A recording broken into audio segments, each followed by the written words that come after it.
Okay, looks like it's starting up. I haven't done that many streams before, so hopefully this will run okay. We will see. I just posted Twitter about it and Facebook, just hanging out here in my office and going to do the big finish. I have unplugged my headphones, so hopefully sound will be coming through and I won't need to wear them while I'm just chilling here. Going to have a drink. Gonna watch the big finish to the Skullkickers Kickstarter campaign. So if you're a backer, deeply, deeply appreciative. Thank you so much for your support. It's been just so wonderful having so many people support what I'm doing and just get on board and read the book, enjoy the book. Probably haven't seen this space before. So this is kind of one corner of my office here at home.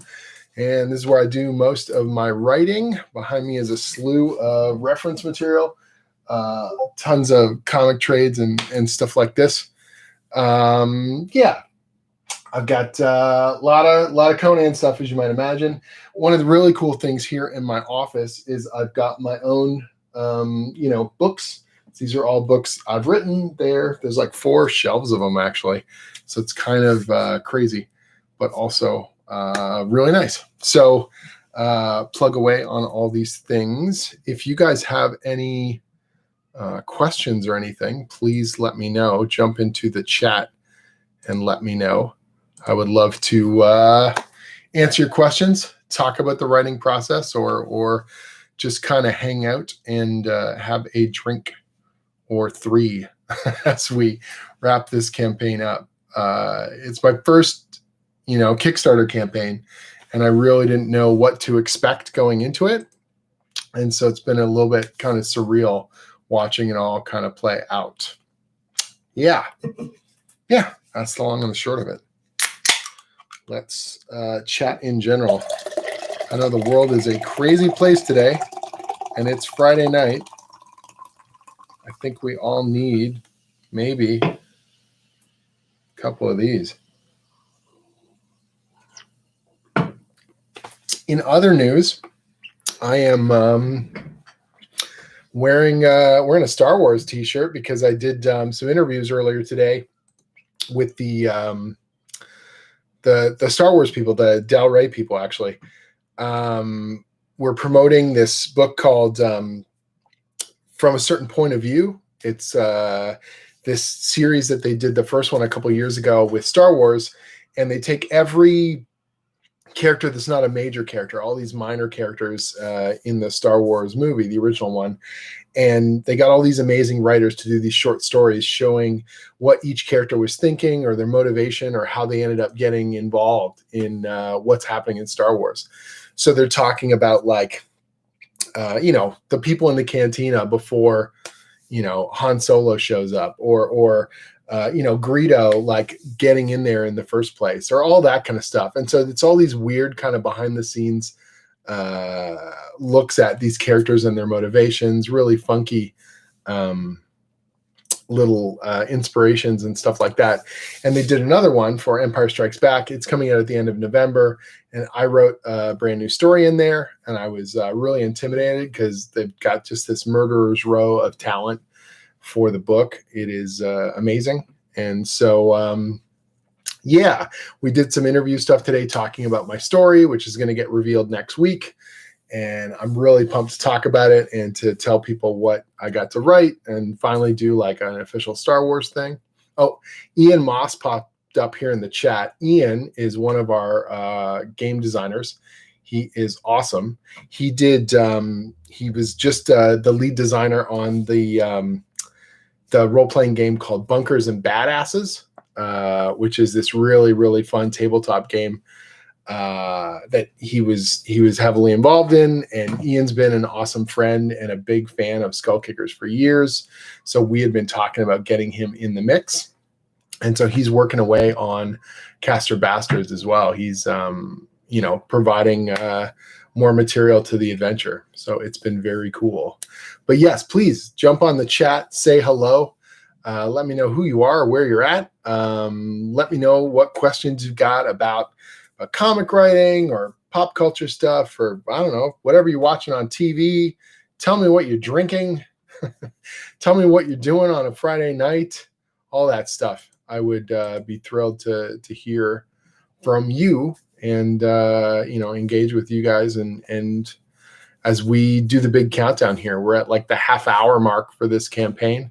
Feels so weird. You plug away on this thing for so long and then you unleash it, and in some ways it feels like that middle section is really long and it takes a while, but the start and the finish of the campaign is so quick, and everything just seems to kind of ram forward at high speed, which is it's pretty wild, honestly. It's a really, really interesting thing now. I've been doing Patreon for a while, but I've never done a crowdfunding campaign, and so this is a very different kind of thing, and it's a different kind of support. You're asking people to put their hard-earned money up front and make the most of that. Like really, you don't want to let them down, because you are some of the most ardent fans, because you want to put your money down ahead of release before there's even a finished product, and that's a really amazing thing. And I never wanted to take that for granted or assume that was always going to be there. And so it took me a long time to kind of come around to want to even do a Kickstarter campaign, and I kind of buttressed as many people and resources as I could to make sure that we were going to do it right, and we're going to get it done, and we're going to deliver on it. And that means a lot to me. It means a lot to be able to deliver on what I say I'm going to do, both in my professional work and just in my personal life. And doing it here, is really, really crucial to me as well. So as I'm watching, that number grow, the number of backers and the amount of money and the confidence that people put in us, in me, that's a really cool thing. Someone said, can you do your Al Ewing impression? If you guys don't know Al Ewing, if you've never met him, he is the greatest, by the way. I love that guy to bits. Al is an incredible writer. He's the writer of The Immortal Hulk. That's probably what you know him best for. He's done all kinds of awesome stuff. He's doing Guardians of the Galaxy right now. He co-wrote the Empire event that just wrapped up at Marvel. He is this brilliant British guy, and we've worked together on multiple projects, the Avengers Weekly books, No Surrender and No Road Home. And Al is such a pivotal part of those two books, and he's so smart and so giving as a collaborator. But he also has the best damn voice in comics. He's got this really, really low timbre, and he's British, and he's kind of introverted, so he sort of talks into his chest.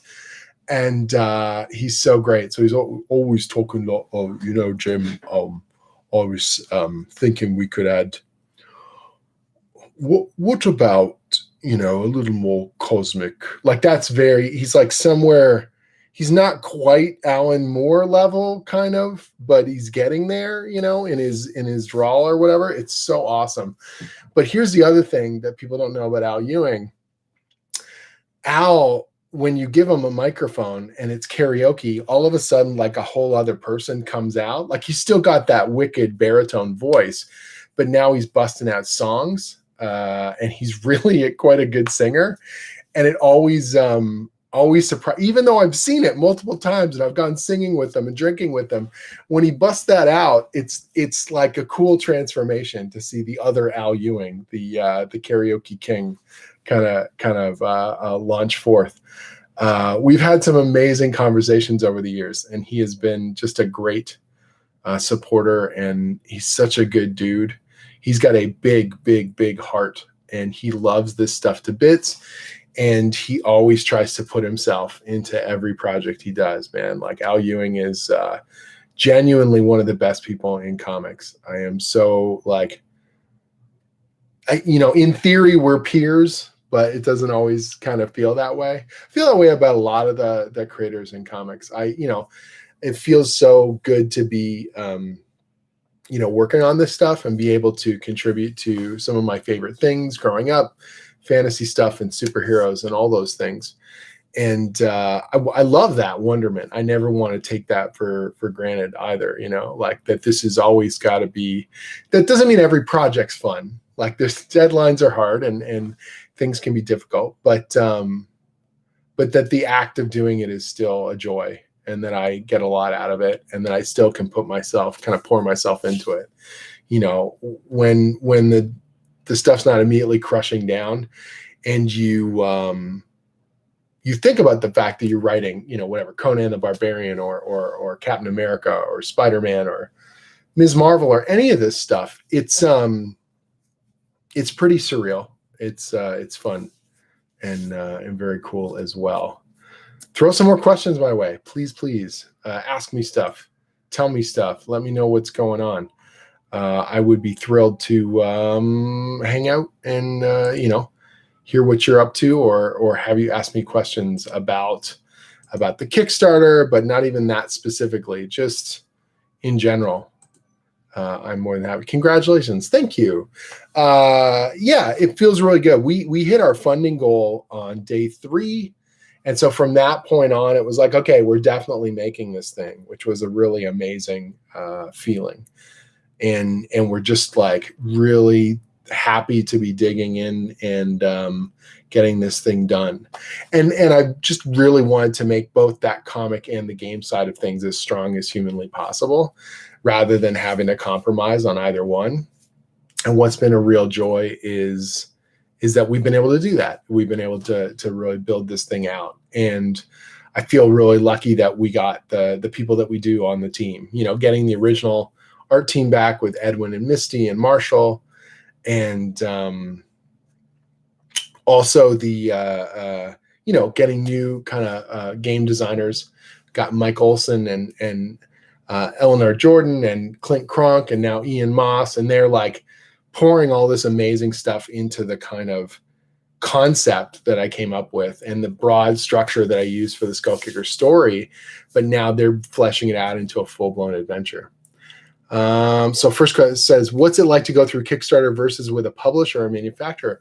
So the difference here is, I've done a lot of pre-press stuff. When I was working at the Udon studio as an editor and an art director, I did a lot of my own pre-press. So I would help organize files for printing.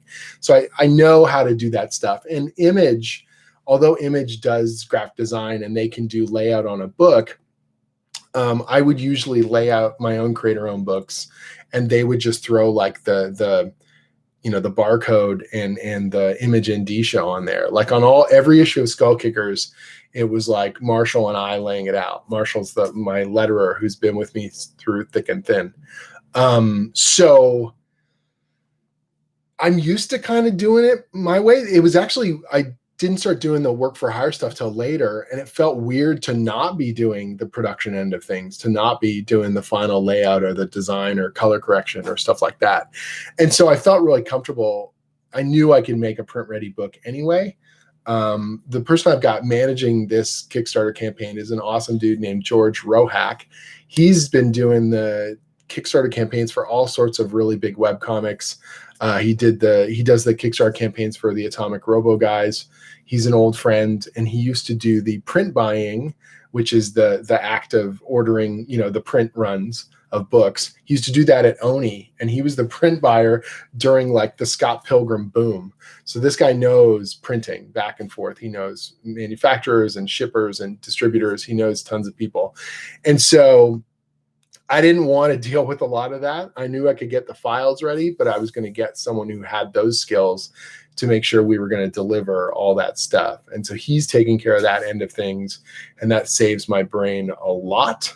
So in that way, it feels a bit like working with Image, because there's that free form. We can kind of do what we want. And they, George just tells me what it's going to cost. So if I say, okay, we're going to add more pages to the book, it's never no, it's just here's the commensurate price, So that's kind of a difference. When I'm working on a Marvel book, they tell me you got 20 pages a month, or you got, this is the the format, and you have to kind of pour yourself into the format, fit the format.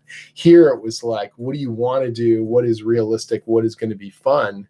And let's blow that out. And so there's something really joyous about that it's exactly what I want it to be, like making the image books. This is one of the deluxe hardcovers we did back in the day, and it's exactly what I want. Like, it is the format, the size, the page count. It's got spot gloss, so it's got this effect. You can see it's glossy on the logo, but the artwork is matte. And so, like, I literally laid out all the spot gloss patterns. You look on the back, and there's skulls that are on the spot gloss pattern, and that was something I just wanted the book to look that way, and I thought it looked cool. And at Image, you can just do that. It's always like, what do you want to do? Okay, here's what it's going to cost. If you don't sell enough books, you can't do that. But that's the only limitation. And with a commercial product, they've got their own kind of expectations most of the time, and that's fine. You're playing with their toys, then they get to decide the size of the toy box. But it's a different kind of experience. All right, so let me look at some other questions here. I just want to say thanks for Young Adventurers books. Oh, thank you. My 9-year-old loves them, and it's great to share them with her.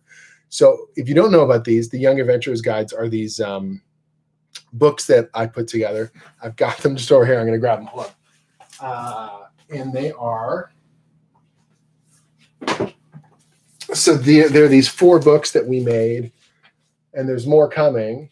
And they essentially like outline the precepts of Dungeons and Dragons, the world and the options.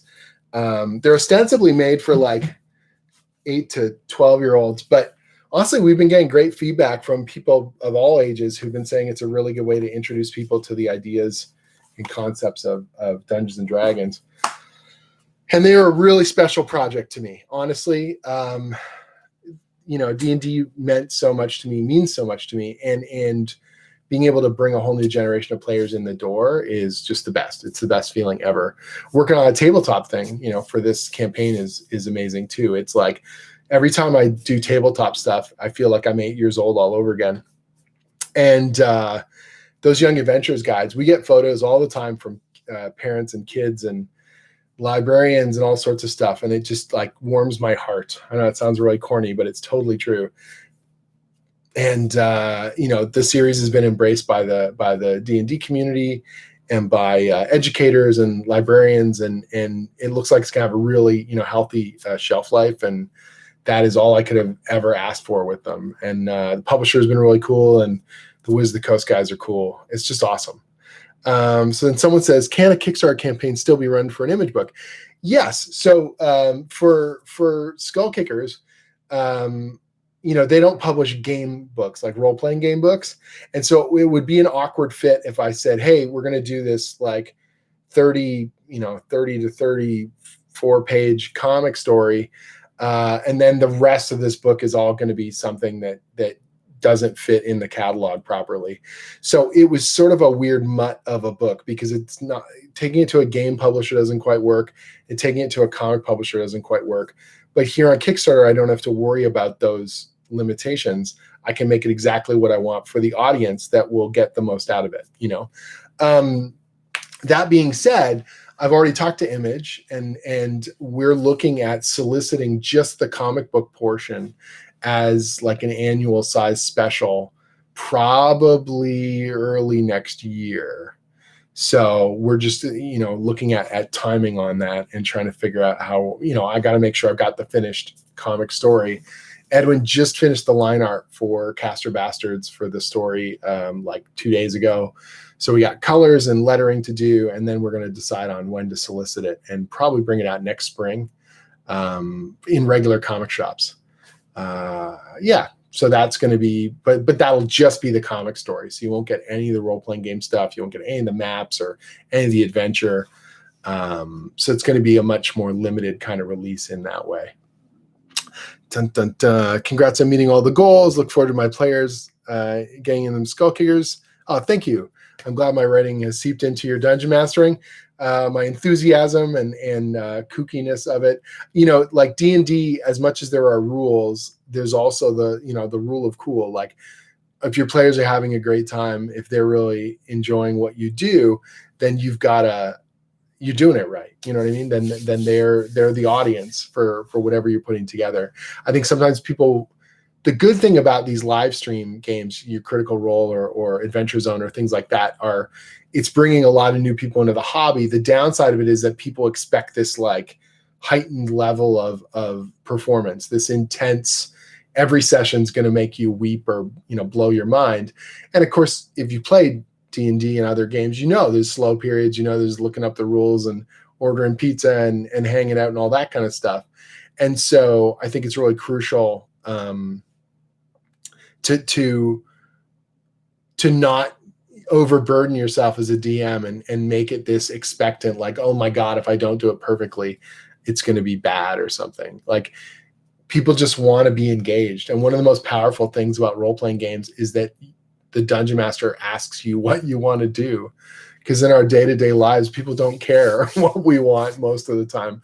We don't get to pick things. And then all of a sudden I say, this story's all about you and your friends, and you guys get to control it, and you tell me what you want. And for people who've never played role-playing games before, I think that's a mind-blowing thing to say, we're going to make a story and you get to tell me what happens next. They're not used to it. I love it. The first time they get that moment, someone mentions here, the writer game I ran was amazing. Thank you. Yeah, one of the players, she had never played D&D before. She'd always wanted to. And the giddy expression she gets when I say, okay, what do you want to do next?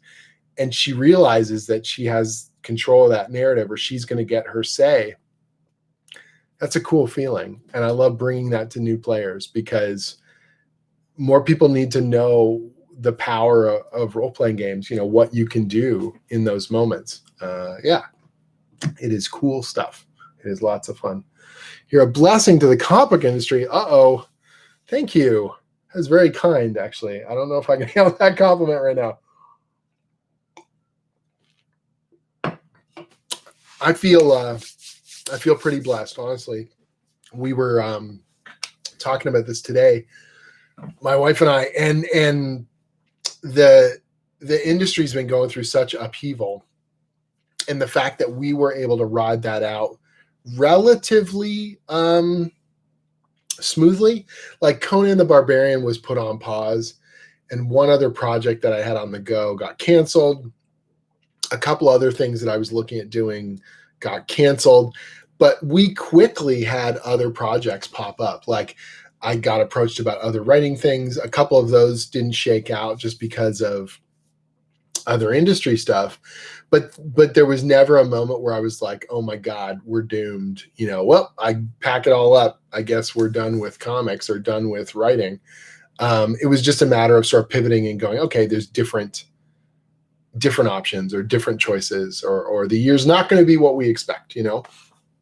And the fact that so many other people are going through such difficult times and don't have options, I try not to take it for granted. I really don't. Like, I want to always be very active about my career and about engaging with people that support my work, because it matters, because you are the reason I get to keep doing it. So what is the toast of choice? Like it says on the glass, I'm drinking Strongbow, the cider. So this is sort of like a weird old tradition. When I was going to college and I was in residence, a friend of mine that I met there, this guy named Gord, he loved drinking this stuff, Strongbow. And he was one of the only people in our residence with like a really good job. So he was taking part-time classes, and then he had a wicked job. So he would just fill his little beer fridge with Strongbow, and we'd walk into his room, we'd grab a bow, you know, like crack the top, and we'd just hang out for hours, and we'd talk about everything. We'd talk about books and TV and games and all sorts of stuff. And so it just sort of became like the beer of choice, even though it's not a beer, it's a cider. We just drank it all the time. So I have a lot of weird memories wrapped up in this silly drink. And it's funny because it's like, I think if you're in England, it's not like a special kind of drink. It's not a big deal. You know, it's like on tap everywhere. Like you'd have your basic Budweiser or whatever, you know, in North America. But I like it, and I drink quite a bit of it. And when the pandemic was really kicking into gear, I went to the liquor store, and I think I bought like 60 cans of Strongbow and just like loaded up my fridge because I was like, well, we're gonna weather this no matter what. Someone's like, are you a Tim Hortons guy? So I teach up at a college here in Toronto called Seneca, and it became a regular thing to go grab a coffee at Tim Hortons before I'd start my lectures. And that's just like everyone does that. It's like the blood of Canadians. I don't know what else you want to call it. So I'm not like a Tim Hortons like dyed in the wool, but it's like out of sheer repetition, you sort of just you have them. But now that we're no longer on campus, I also haven't been jonesing for a Tim Hortons coffee. So I'm not addicted or anything because now I haven't had one since March. So yes, I mean, yeah, I'll have a donut, but I'm not like, ride or die on the Tim Hortons caravan or anything, if that's what you're wondering. One tap of Guinness, one tap of Strongbow. Pretty much. That is true, actually. I didn't ask you about this when we did the Coliseum Forum. My wife is still mad at me for not asking. Which one? Oh, the Tim Hortons thing. Oh, okay. Yeah. So, I am Canadian. So, of course, I do have the Tim Hortons and I like the maple syrup and all that kind of stuff. But I don't watch a ton of hockey, believe it or not. Like if it's a championship game or something and we're in a bar and everyone's really excited, that's a lot of fun. But I don't really keep up with a lot of sports stuff. I have sold that part of my brain for other nerdly pursuits, right? So that's where the gaming and the video games kind of fill in the gap on that. Someone sent me they had a list of like 100 TV shows, and they were like, check one off for each TV show that you've watched at least 10 episodes of or something like that. And they were like, see how much of your life you've lost to television. And I went through the list, and I recognized all the shows, but I realized I had, I think, 8 out of the 100 on there that I'd actually seen 10 episodes or more. And most of those were very nerdy ones. So I was and then I realized I'm like, yeah, I've just been writing. I don't have time to watch whole seasons of television. I don't have time to binge that stuff. I'm writing, or I'm, teaching, or I'm previously going to conventions. So I don't watch ass loads of TV. I think like a lot of people, like we have Netflix and stuff, but my wife watches way more than I do, way more. Someone said, can't remember player names when you have to remember NPCs. That is just remembering. My brain is filled with gaming stuff, Marvel Universe continuity. Oh man. I don't know why I can remember that crap more than anything else. Hey, congratulations. Thank you for the legit best pancake recipe. Yes. That is amazing. I love you of Zub Cakes. That pleases me to no end. Thank you. That is wicked to hear. Love making breakfasts and meals and all sorts of things. That's been the real kind of experience of the pandemic. If you've started following me on social media in the last couple of years, you probably think I'm like always been this foodie, like obsessed with cooking, but it's really taken off in the last, particularly during the pandemic. I'm cooking more than ever before and really enjoying it. And I think because in the moment that I'm cooking, I'm not worried about anything else. I'm not thinking about work. I'm not thinking about deadlines. I'm not thinking about stress, school, or the world ripping in half. My only thought is, don't mess up this meal. Don't burn this thing. Put the correct amount of spices in and mix. Like whatever it is, I kind of get zen about the cook thing.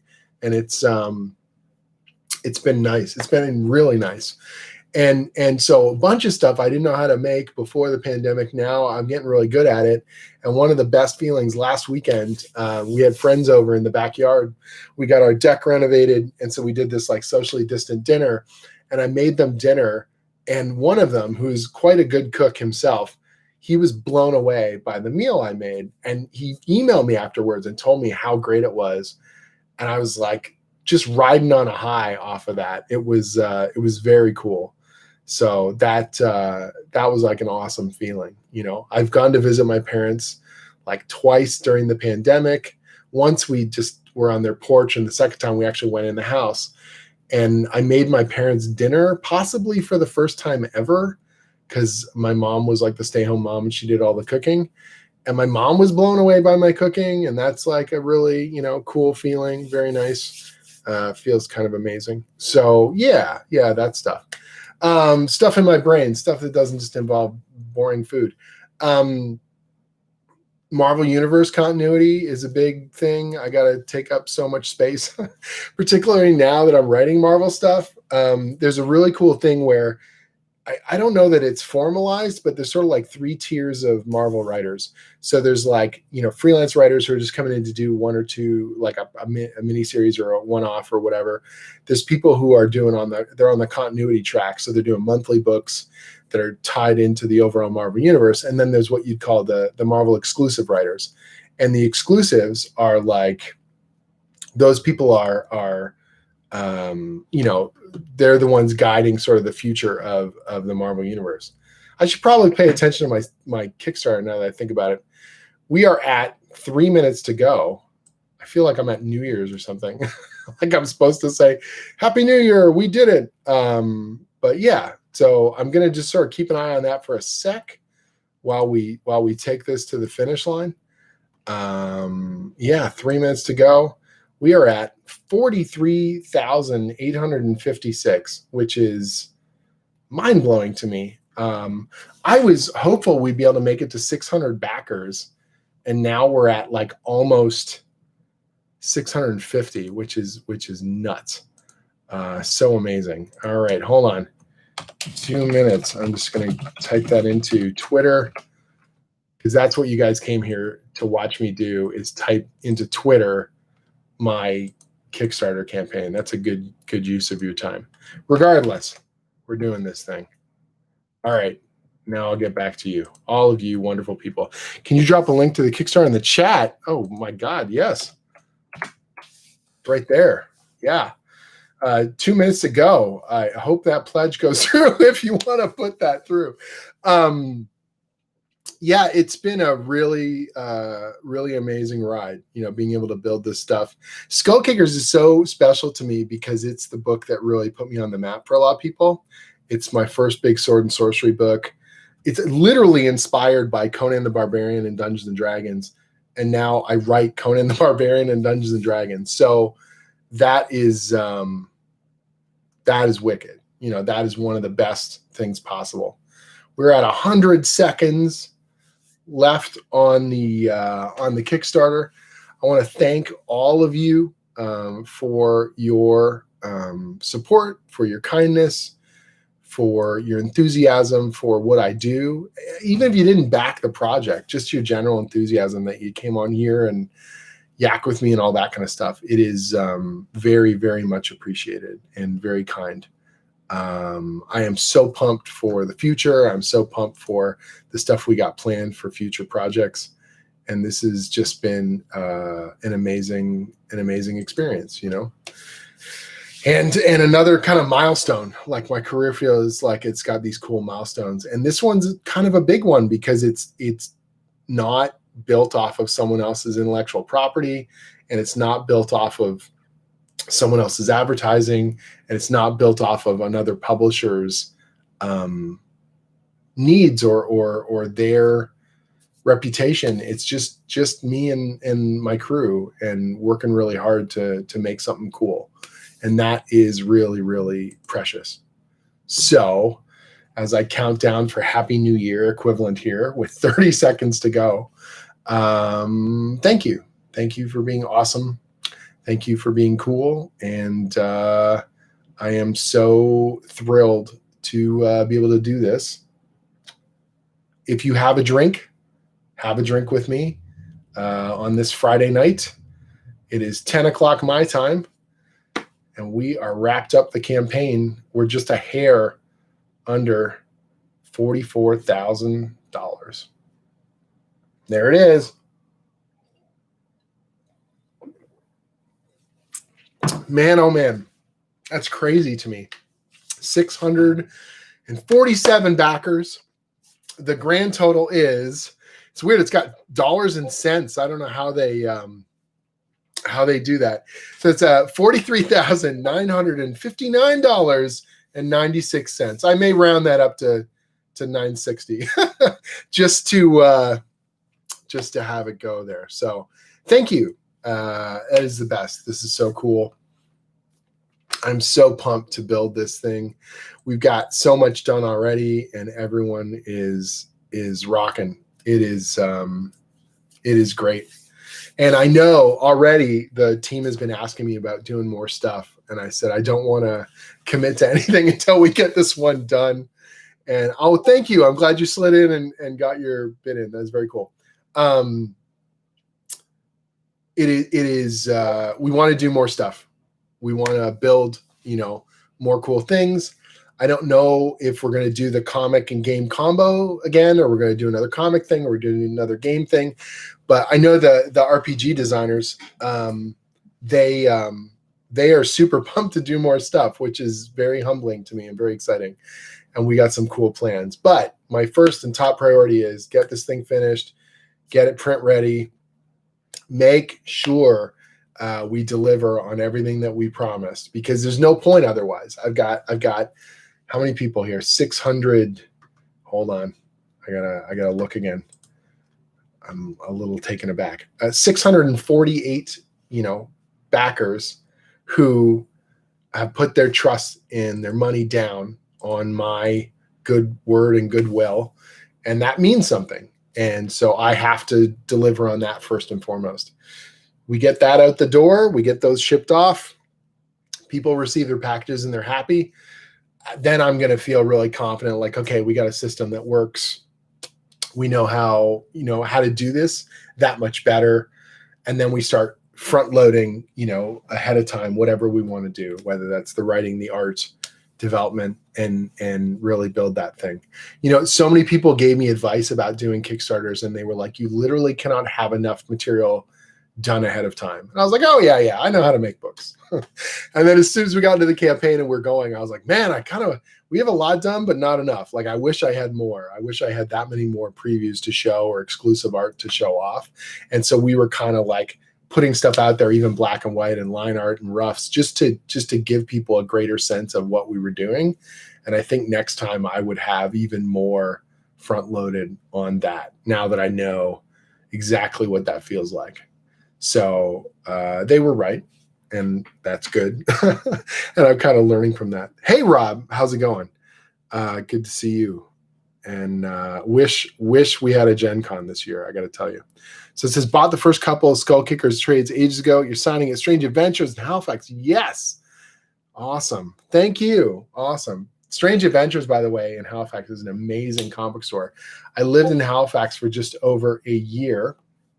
And it was a really weird time in my life, but that comic store every week was like a great place to hunker down. And I made a lot of good friends, and I met a lot of cool people, and some just great experiences overall. A good comic store is an awesome community. My social media is kind of blowing up, and my Facebook's messages blowing up, and my phone is buzzing. So I assume it's a bunch of people sending me congratulations messages, which is awesome. It definitely feels like New Year's now. I'm going to go take care of that stuff, not because I want to kick you all away, but I need to follow up on those things. I've got a message drafted to thank everyone, obviously, for backing, and some cool graphics and stuff I'm going to post up around that. Thank you for being here. Thank you for listening to me ramble for up to half an hour about my life and working and all that cool stuff. Let's do it again sometime, and I will show you some more things, or we'll theme it around writing comics or all kinds of different stuff so that it can be that much more interactive. Sound good? All right. Take care of all yourselves. Be good, be safe. Have a great weekend. And thank you again.